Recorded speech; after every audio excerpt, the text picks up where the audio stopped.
ขยับไปอีกซ้ายกับของอ่ะเอาคือมาเตะเอาแดงขวาแดงผู้ไหนแดงผู้ไหนต้องขึ้นอยู่ดิแดงเอาขวาเตะนี่แม่กรรมการมันอยู่ใกล้เขายังไง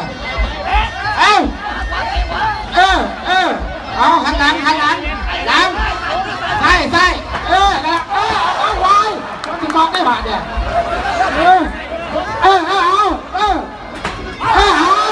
วายสวนดีนะบอกกันนอกสวนดีนะ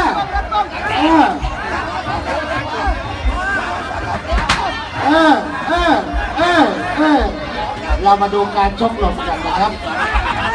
ขวาแดงขวา